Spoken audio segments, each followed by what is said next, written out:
right, we'll get started. Good evening, everybody. I'm David Shuey, Chairman of the Board of East Goshen Township Supervisors. I want to thank you all for joining us on a current event-filled day. Take time away from your busy schedules. Today, we're delighted to be hosting the Westchester Area Clean Energy Future Steering Committee to talk about community engagement aspects of the 100% renewable energy transition plan that the Westchester Area Council of Governments initiated last year. We'll also have plenty of time at the end of the presentation for questions and answers. You may want to enter into the chat box to ask your questions. The steering committee is comprised of volunteer representatives from each of the 6 municipalities that are participating in the initiative: East Goshen, West Goshen, Westchester Borough, Westtown, East Bradford, West Whiteland. They're representatives from their respective sustainability or environmental advisory committee members and have been meeting weekly to deliver this important public outreach campaign. With that, I will turn this meeting over to Jim Wiley, who is Vice Chair of the Westchester Borough Sustainability Advisory Committee. Jim? Oh, thank you, David. I'm gonna share the screen here and start this presentation. Okay, welcome everybody. Thank you, David. This is the presentation that the Clean Energy Future Steering Committee has prepared to introduce this new multi-municipal organized information campaign for the Westchester community.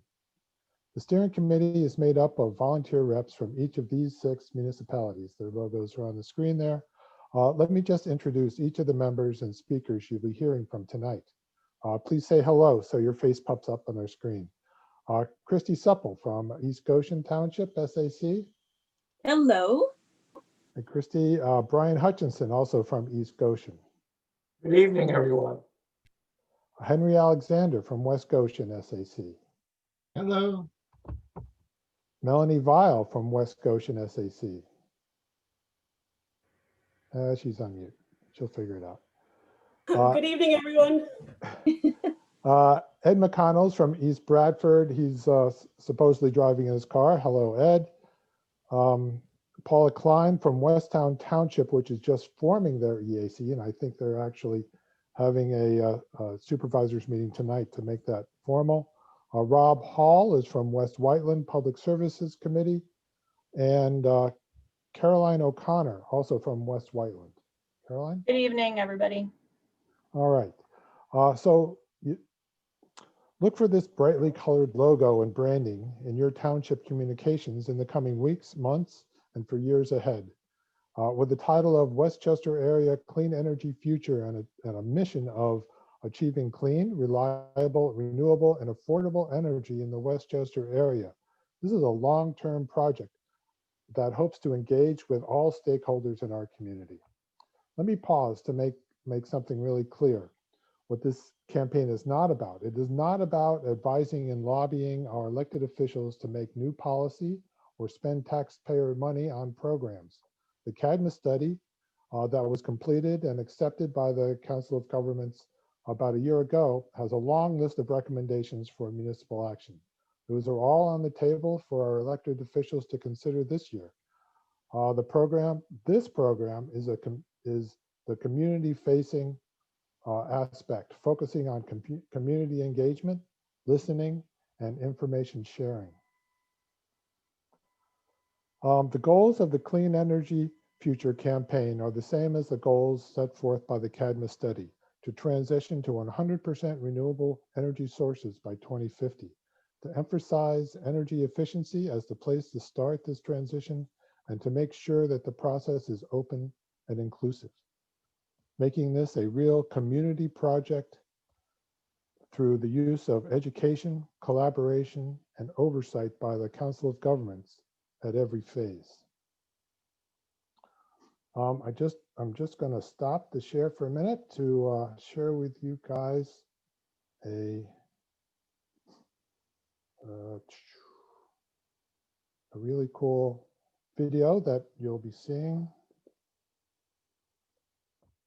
Oh, wait.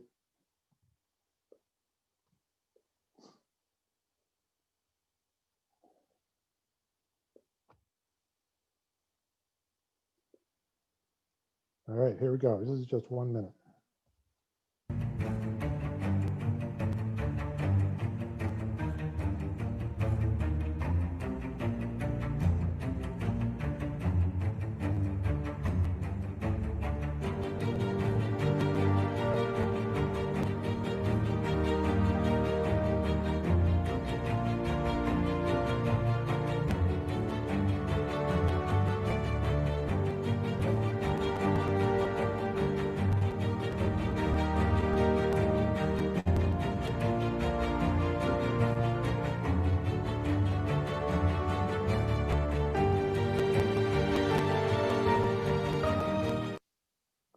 Okay, quite dramatic.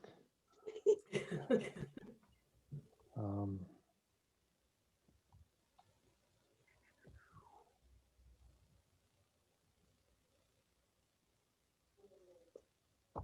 there we go.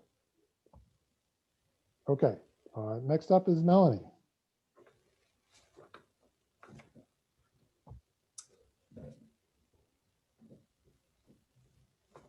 Okay, so means of engagement. What does means of engagement mean to us? It means taking the time to convene dialogues with the community, which involves identifying key stakeholder representatives. And by stakeholders, we mean those who have a vested interest. Can you hear me okay? Is it? It's a little scratchy, Probably. but it's okay.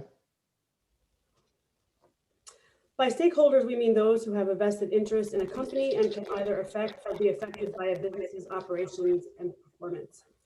Examples of stakeholders include businesses, governments, environmental groups, or community liaisons such as this group. Extremely important to us is to hold inclusive, open hearings and workshops about energy-related topics. So this is really quite distracting. Is that better? Sounds better. Okay, so extremely important to us is to hold inclusive, open hearings and workshops about energy-related topics. We plan to be transparent about who has been engaged and what feedback we receive. Next slide, please. We would like to emphasize listening. Too often we witness reactions to questions rather than responses. By putting a greater emphasis on listening, we can formulate educated responses. We also will have a plan in place to respond to all questions and suggestions. Okay, next slide, please. We don't plan to spend a lot of time on why, but rather more on how we are doing this. But I would like to spend a few minutes reminding people about the motivations for the urgency of transitioning away from fossil fuels due to the global impacts of climate change.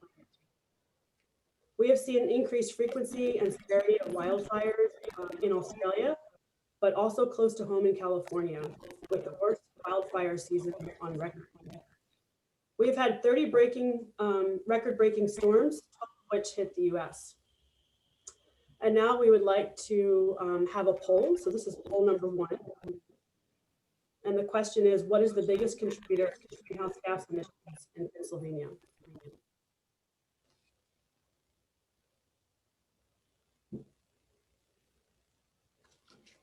Yeah, I'm sorry. I was supposed to warn everybody that we're going to have a few drop-in polls. We're going to have 5 of these questions, so stay on your toes, and then we'll talk about the answers at the end.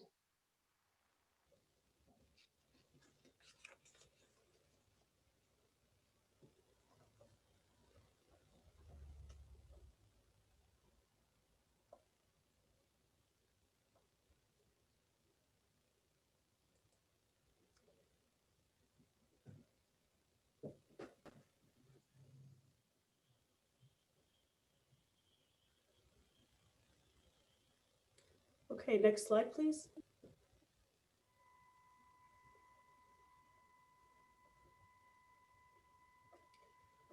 So we hear a lot about global climate change, but there are also local impacts of climate change. This picture was taken this past August when a tropical storm came up the East Coast. On the left-hand side is my shed that is underwater. We've lived in this house for about 15 years and we've never seen flood to this extent. And on the right, you can see 926 East where it meets the Brandywine and there's severe flood there. So these are just a few of the impacts caused by burning of fossil fuels. Next slide, please. And of course, air pollution is another problem caused by burning of fossil fuels.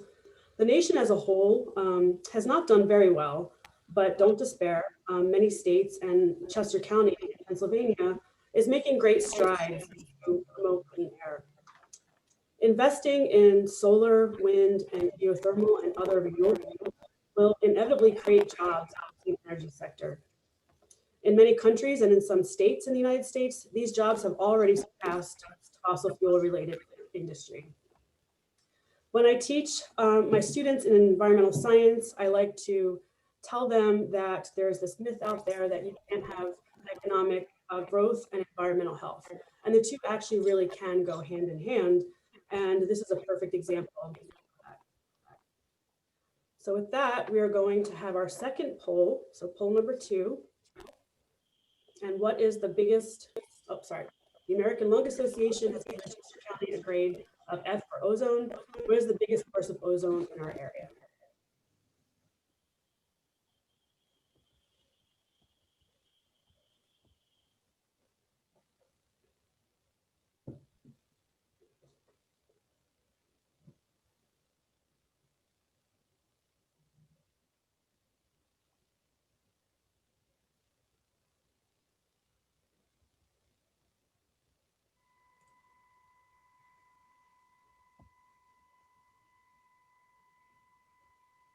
Okay, that should be enough time.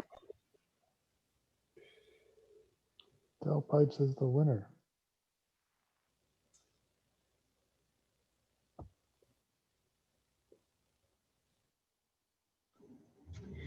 So the Cadmus study separated recommended actions into 2 categories. The first category is municipal action, and this section outlines steps that local governments can take to move towards the 100% renewable energy goal. Some examples of this are enabling strategies like streamlining the solar permitting process and installation of EV chargers on municipality-owned properties. And while the municipal actions are crucial to achieving our goal, it's not the focus of this presentation. This presentation is focused on the second category, which is public action.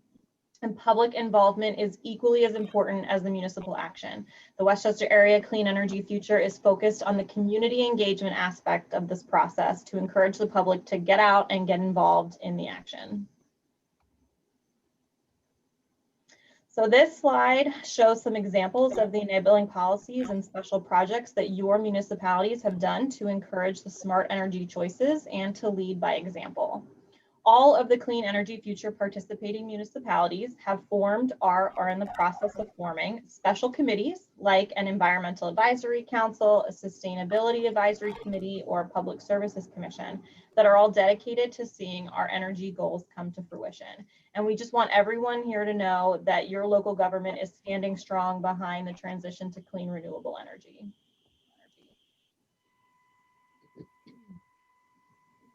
So let's get into the Clean Energy Future campaign. Here's the big picture. We envision 6 major modules with these big picture headings. Over the next few months and years, we plan to develop a detailed description of the engagement methods, message, and estimated costs for each module or phase. We'll get approval from the Westchester Council of Governments before going live. All of the modules will have a consistent messaging about buildings, vehicles, and transitioning to renewables. Next slide. There are many engagement platforms at our disposal. Largely, we'll be focused on digital platforms like newsletters, email blasts, website, and surveys. However, the other platforms available are media outlets, public meetings, and physical displays.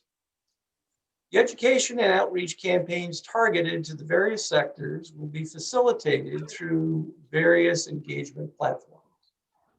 Through these platforms, we plan to reach out and communicate to have a greater number of participants in our plan, ensuring a successful completion of the goals of the Westchester area clean energy future. The most interactive component of this initiative is the Clean Energy Future website. Here, you will find the most up-to-date information regarding upcoming events or new developments. And as Brian said, we will be reaching out on all of the municipality media platforms, but this website is the central hub of all the information for the campaign. The website will be evolving to provide the best resources that we can find. You can find us at the link below on the website there, and it's WCACOG for Westchester Area Council of Governments, and then / Clean Energy Future. And here's the best part. This is all free volunteer manpower, woman power. We are organizing into 3 kinds of categories of committees. First of all, there's the steering committee, which is the people you're hearing from tonight, representatives from each of the municipalities, EACs, the environmental advisory committees, sustainability committees, or public service committees, and a few experts who we may draft here and there. Then we've got an idea of forming outreach teams, which are volunteers that can help us bring our message to their place of work or to their schools or to their neighborhoods. And as it says at the bottom, we welcome elected officials to join us in this outreach. And then finally, we'd like to form some review teams, some key stakeholders that get a chance to review and preview each of the modules, like the residential module or the corporate module, before we go live, before we get it approved by the Council of Governments. This introductory module includes information about our current usage of energy and the resulting emissions of greenhouse gases. The surprising thing to me, and maybe for others, is that over 70% of our energy is locally burned fossil fuels, that is, gasoline and diesel fuel for transportation, and oil, natural gas, and propane to heat our homes and businesses. Electricity accounts for approximately 28% of our energy use, and it's generated by nuclear, natural gas, and coal, and to a lesser extent by renewables at this time. 3 sectors are responsible for over 95% of the energy usage. Motor vehicles use 40%, commercial and industrial facilities use 37%, and we use 27% of the energy in our homes. And now we're going to have poll question number 3. In the Westchester area, our largest source of energy, all used, is gasoline at 36%. What do you think is the second largest source at 31%? Is it natural gas, coal, nuclear, heating oil, or renewable sources?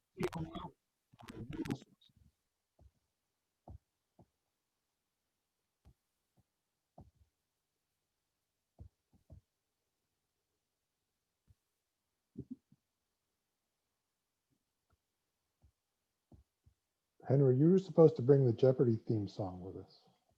Oh, yes, of course. All right. Let's see. Heating oil. Heating oil wins. All right. We'll review the answers at the end. So here's the challenge to reducing our renewable energy use. We want to start with efficiency and conservation.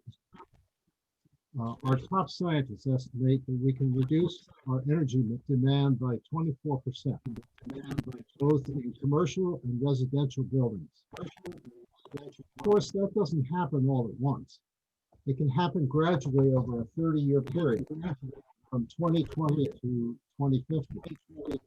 And it takes some upfront investment to realize the savings over time.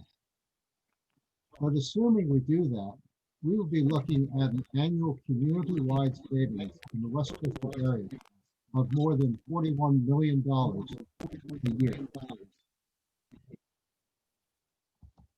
Next slide. Over the same 30-year period, we switch to renewable energy, transition to electric vehicles, and electrify our heating with high-efficiency heat pumps.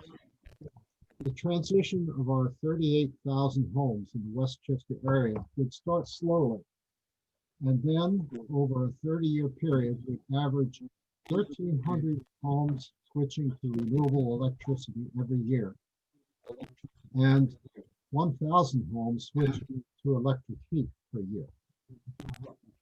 And the 76,000 vehicles that we all own in the Westchester area would transition to EVs at a rate of 2,600 vehicles per year as we replace our cars. Next slide. On the business and commercial side, we can draw similar charts, but we don't have the specific numbers at this time to fill in the total numbers of sites or the PICO accounts that need to transition. And now for poll question number 4. Clean renewable energy, wind, solar, water, can have environmental benefits, economic benefits, as well as energy security benefits. How many Pennsylvania jobs are in the clean energy sector end of 2019?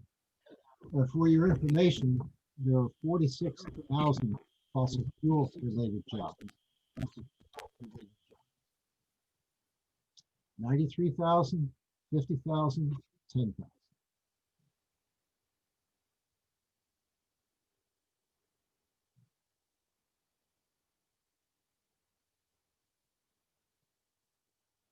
All right.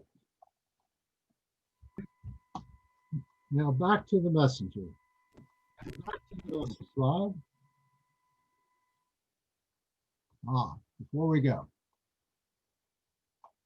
50. People felt it would be 10,000, 50%. Well, we'll see at the end. Yeah. Back to the messenger. We like to use this pyramid model for illustrating how to look at implementing transition to renewable energy in buildings.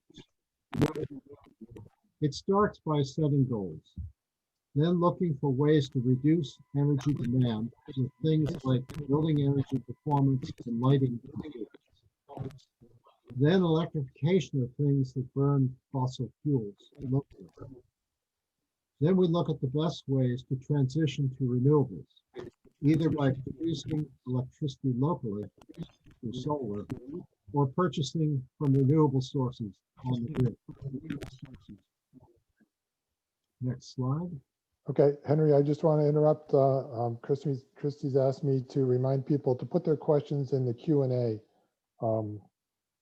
thing, not the chat, but the Q&A. Thank you. Go ahead, Henry. And the next pyramid is for the transportation sector, and it is very similar to the one for buildings. Jim? All right, thank you, Henry.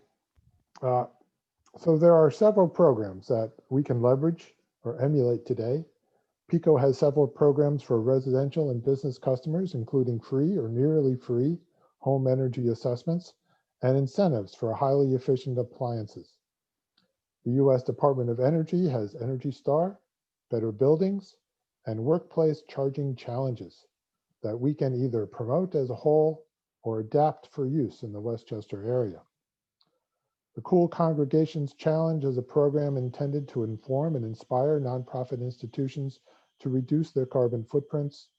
And in the greater Philadelphia area, there is the Smart Energy Initiative and Solarize Southeast PA, which is a consumer advocate committee to assist residents through the complex residential rooftop process.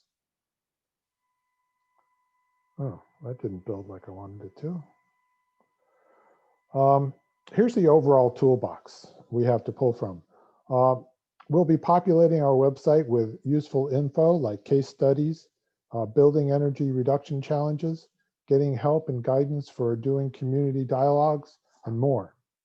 We have a good start on the analysis and case study documents on our website now. As we get into the residential, small business, corporate, and education modules, we'll be adding more analysis and info on financing opportunities. We plan to work with these partners to help promote and help us listen to the suggestions and concerns of Westchester stakeholders. And of course, as our municipal governments approve policies and programs that support a transition to clean renewable energy, the Clean Energy Future Campaign will communicate those and collect them on our webpage. So I just want to make clear those green boxes on the right are things that our municipal governments can do in the future, but they haven't yet. It's important to share that Westchester is not doing this alone. Other communities in the greater Philadelphia region and across the country are doing the same thing. We should and we will stay in contact and share best practices. Just last week, the city of Philadelphia announced a new commitment to achieve carbon neutrality by 2050 and an update to their climate commitment playbook.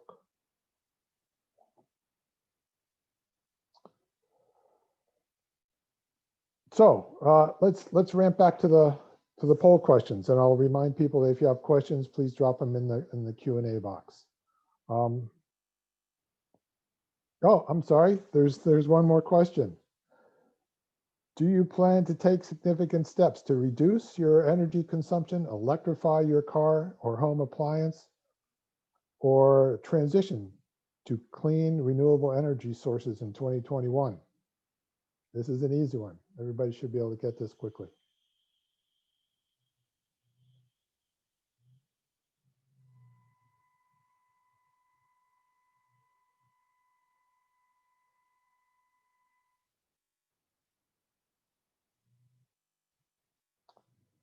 $50-50, oh, come on. Well, that's fair that you'd like to learn more. So let's review the questions. What's the biggest contributor to greenhouse gas emissions in Pennsylvania? Answer is burning fossil fuels for transportation and electricity. And there's a source I got that from, 72%. Uh-oh. Sorry about that.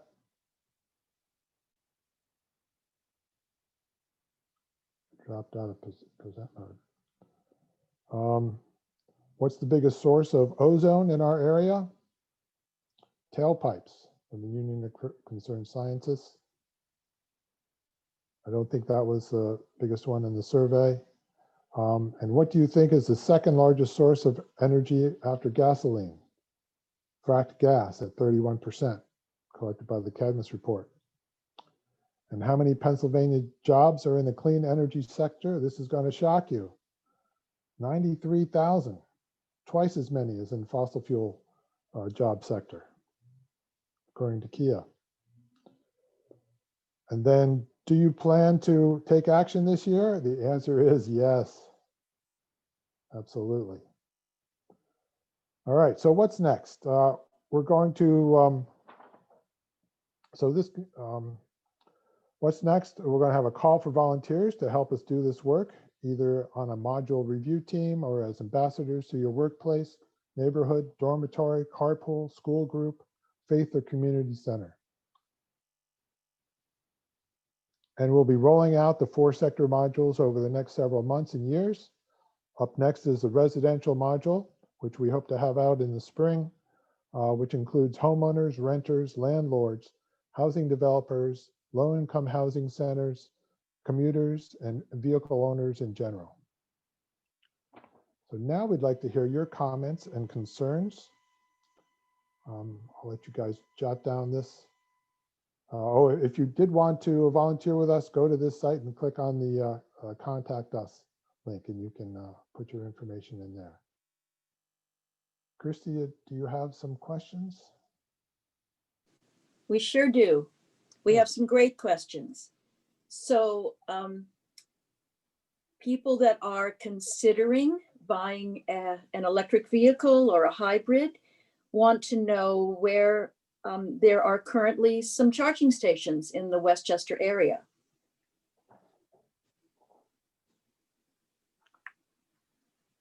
Okay, Who would you thank like you. to answer that, Jim? Yeah, well, I'll give my answer, and anybody else on the panel has something to contribute.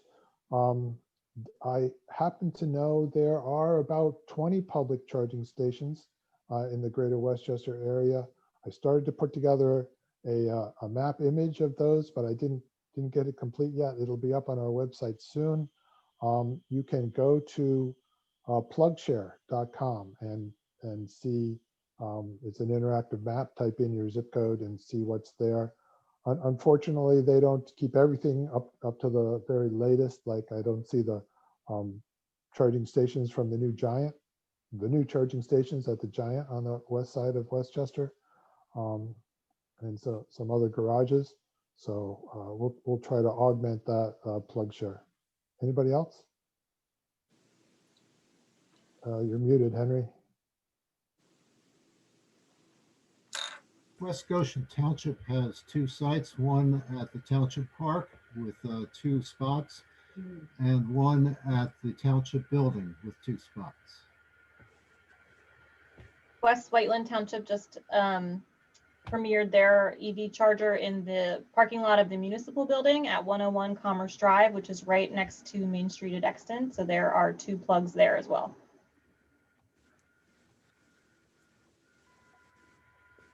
Okay, what's next, Christy? So here's a related question. So are any of our townships going to force us or force our residents to buy an electric vehicle? No. There was nothing mandated about what we're trying to do. We are encouraging people to change and to take the opportunity to make the changes that we need to make in the coming years. But there is no mandate. Great.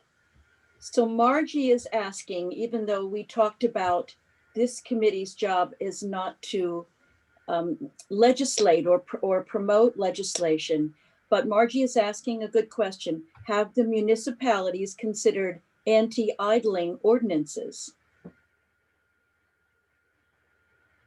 The short answer is yes, and like Christy said, that's not our focus here. But I would invite you to go to the Cadmus list. So go to our website, you'll see a link to the Cadmus study, and you'll see a list of all of the recommendations they've made. And I'm pretty sure anti-idling is on that list.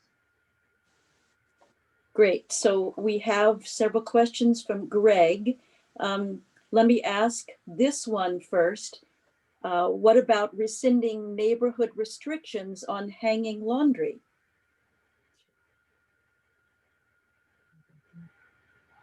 Again, it speaks to legislation, but it's an important issue.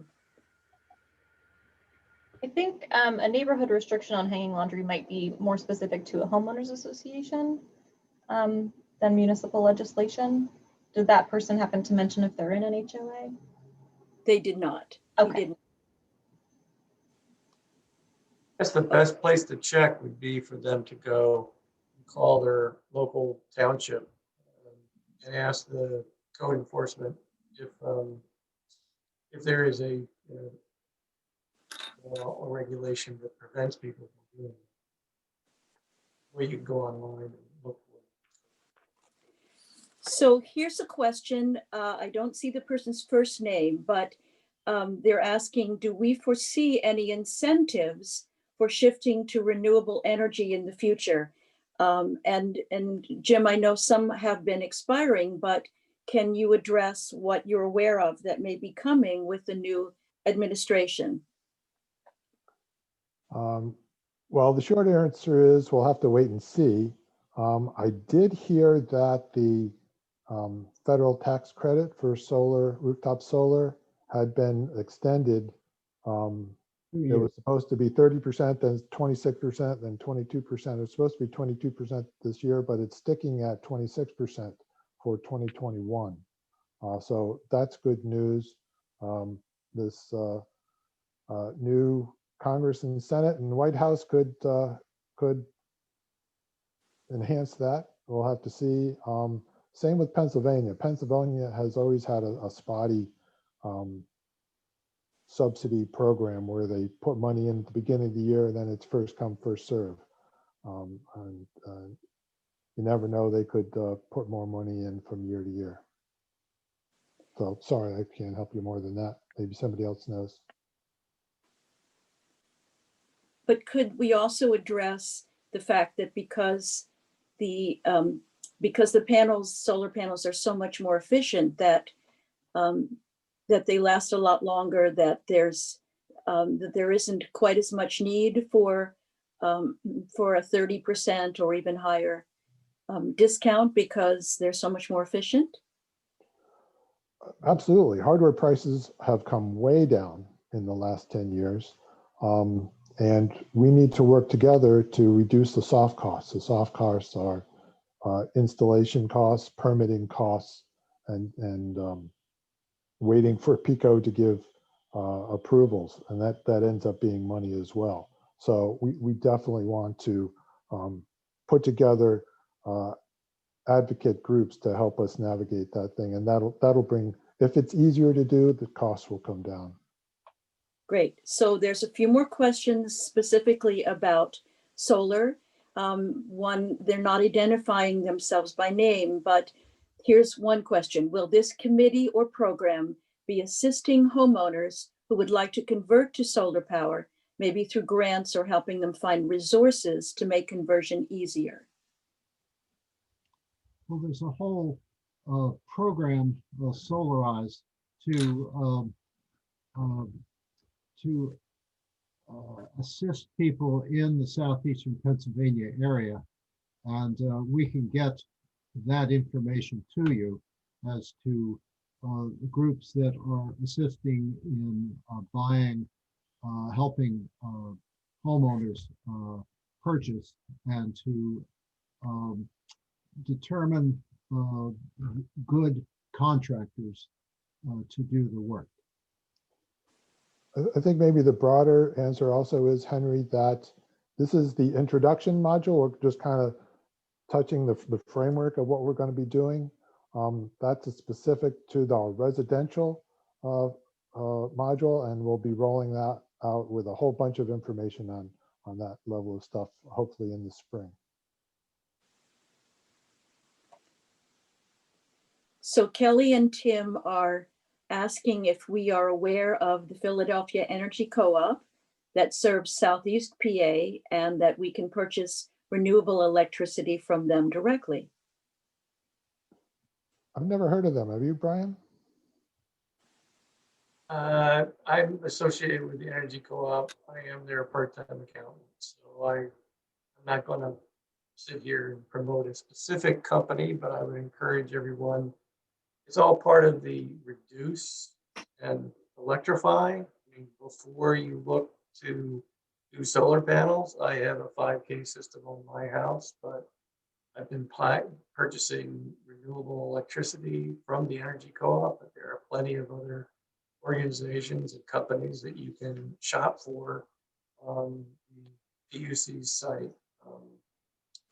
And yeah, that's the easiest and the least expensive to go 100% renewable without a large capital expense. So here's another question. How can people that can barely cover their energy bills now even consider more expensive options?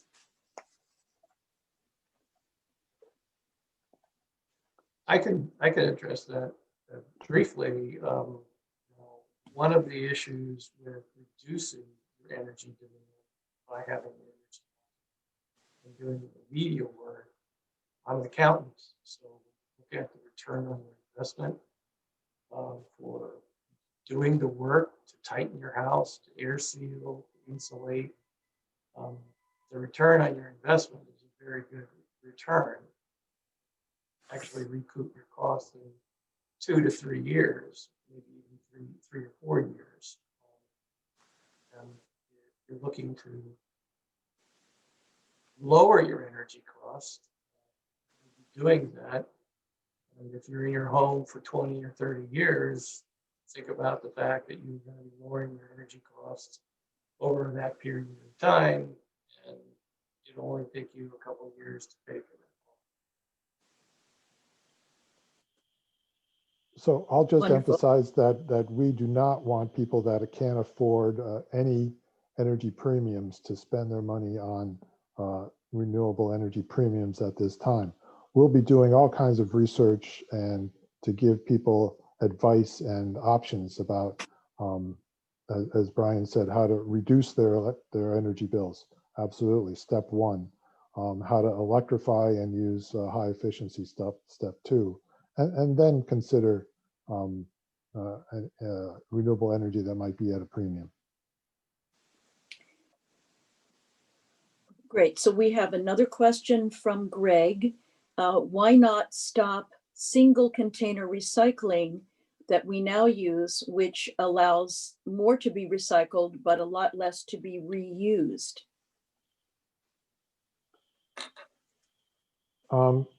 Granted, that's an aspect of renewable energy, but I would suggest deferring that to the sustainability committees and EACs rather than this committee, unless you guys want to address it. I mean, we've got lots of time. I would just like to mention, Jim, that there are a growing number of local volunteer groups called Buy Nothing, B-U-Y Nothing, in many of our communities, and people are sharing their recycling, their things are being posted every single day that people are not going out to buy. Instead, they're just passing them along.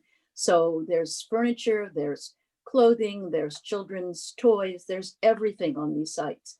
So I encourage you all to go to your individual township, look up Buy Nothing, and see if you can find one in your community or an adjacent one. And there are also groups that are offering items for little or no cost that are serving the same purpose.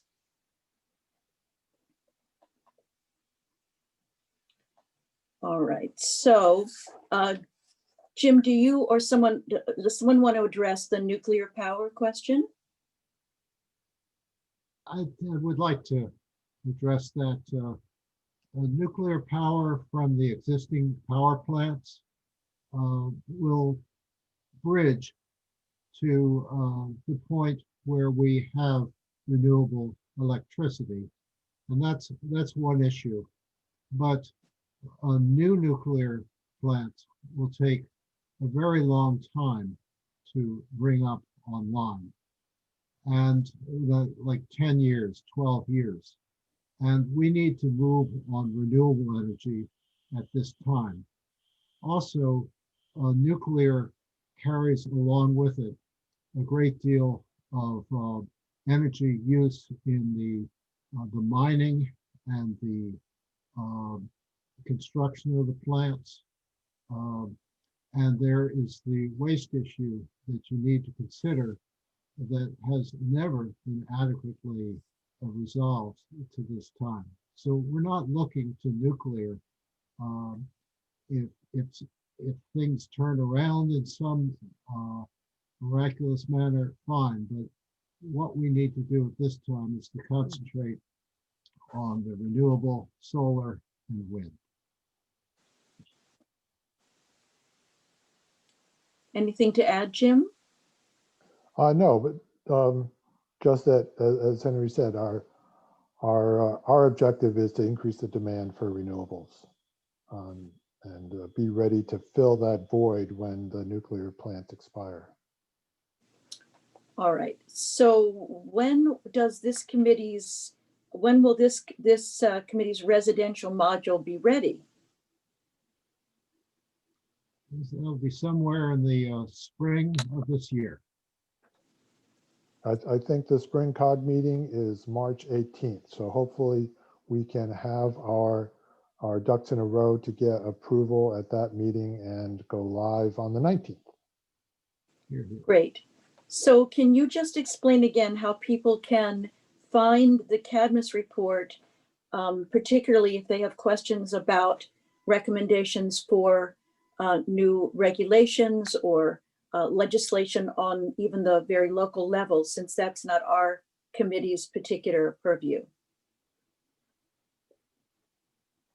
Yeah, I'm going to share my screen and see if I can do this on the fly. So here is if you look at the address, wcacog.org/clean energy future. And then let's see if we can do this. Down at the bottom, resources.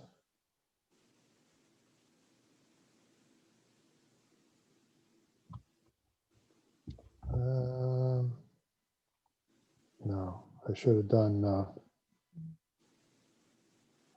help me, Caroline, I should have done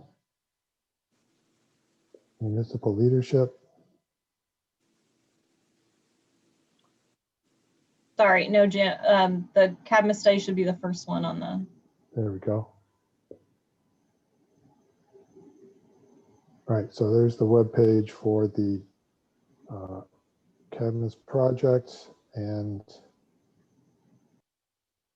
Can you point to the specific list of recommendations made by the advisory committee, the volunteer advisory committee? by Because the advisory. our SAC has used that extensively, and that would be very interesting if people don't have time to read the whole Cadmus report. Mhm. I can definitely pull that out and put it on the more prevalent on the website. Okay. Okay, thank you. So now we have a question about wind farms. I don't know how many we've got in our particular area. We haven't discussed this extensively on our committee yet, but the question reads, do you have any idea what the carbon footprint of a wind farm is to mine the materials, transport, construct, maintain, and replace the materials? I can speak to that loosely. In general, every source of energy has a slight carbon footprint, even those that are renewable. But when we're talking about wind energy, even when you add up all of the costs of mining, construction, et cetera, it has the carbon footprint of about 100 times less than that of coal. So even when, we take into consideration construction costs for coal-fired power plants, solar panels, wind farms are one of the most efficient uses of energy, and they have a very small carbon footprint. Yep. That's So I just Googled it and it came up with a typical wind project repays its carbon footprint in 6 months or less. Wonderful. So this question goes back to your comment that there are twice as many green jobs as there are fossil fuel jobs in our area. So the question is, if there are twice as many jobs, but these account for a lot less of the fuel used, it appears that may be one reason the cost is too high or so high. What do you think? The cost of what is too high? The cost of purchasing renewables? The fuel utilized, that's how it's phrased. If there are twice as many jobs, but these account for a lot less of the fuel used, it appears that may be one reason the cost is high. What do you think? So I'll respond that the cost is actually competitive. At utility scales, solar electricity coming from solar farms is quite competitive with certainly less than coal, certainly less than nuclear, and it's just a little bit higher than gas power plants right now. There's just not that many of them. So what we need is more demand for, and there's in Pennsylvania, there's a huge lobby from the fossil fuel industry. So it's hard to get to break even or break into that market. So what we can do in the Southeast Pennsylvania area is increase the demand for renewable electricity, and then those plants will get built and it'll be at competitive prices. And not only that, but when you derive and collect fuel from fossil fuel, it burns for a year. When you put a solar farm in, it works for 30 years. And so the number of people that we have working on solar, they're making the plans for 30 years into the future. And they're not just extracting for this next 6 months. Yes, and I'd like to add too that part of why renewables are such a small footprint of energy usage is because the government heavily subsidizes fossil fuels. And so if the government were to switch those subsidies towards renewables, we would see an increase in that sector. So the government has, a lot of power over which energy source is, in vogue at the time.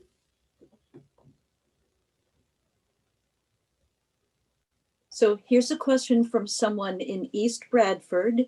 I don't have their name, but they're mentioning that home solar in East Bradford is possible, but that it takes a long time for the evaluation and permitting process. In this person's individual case, the delays were mostly on the part of PECO. It took 2.5 years for their PV system to be approved for install, but their home is now energy positive with a 13 AS HSPF heat pump. Does anyone want to talk about the time element, and will that be changing anywhere anytime soon? There are two things that this group will be working on in addition to the environmental quality committees and the sustainability advisory committees. One is to streamline the permits, the permitting procedure in the various townships, where it creates hurdles that have been put in there maybe 10 years ago when people knew a great deal less about solar. And the second is working with PECO to get approvals quicker. And these are two challenges that we have, and we will be working on those challenges. I'd just like to add that PECO has improved the process for solar vendors to submit the plans. I installed a 5K system this year, and my solar vendor indicated that last year he had to submit plans via mail.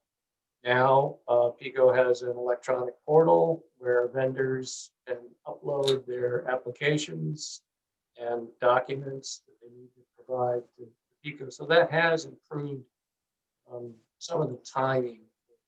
They do need to improve that. I think it took me 6 weeks from the time that they had all the documents and the building code. The building had been, the system had been certified by the building code inspector township.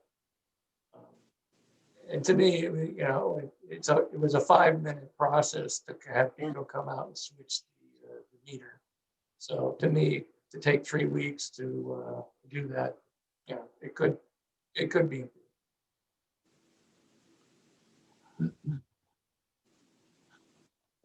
Thanks, Brian, and thanks to the East Bradford restaurant, that resident. That was it's a great story. Pico is definitely we've heard that story many times about how long it takes to work with the utility, and we want to get to a place where Pico is our partner in this process in the Westchester area, and hopefully we can do that over the next period of time. Why don't we wrap this up, Christy? Is there something else you want? Yes, there's only one more question which we can address after the fact. We will contact that person. So you go ahead. It's back to you, Jim. Okay. So I just want to thank everybody for joining us tonight. We will be sharing this recording, and maybe with Christy's help, we can write up a Q&A with the questions that we had here. I'll make sure everybody has the link to our website, and we'll give you updates when we're getting ready for our module rollouts and when we have an opportunity for volunteers to join us to get a preview and help us debug our modules and make them better. We're in this for the long haul. We want to make sure that we are educated consumers when we purchase our electricity, just like we do when we buy our food and our cars and our pencils. We want to know which options are the smart options to buy for all kinds of reasons. Panelists, is there anything you'd like to add? I see Paula just joined us from Westtown. Is there anything you'd like to add?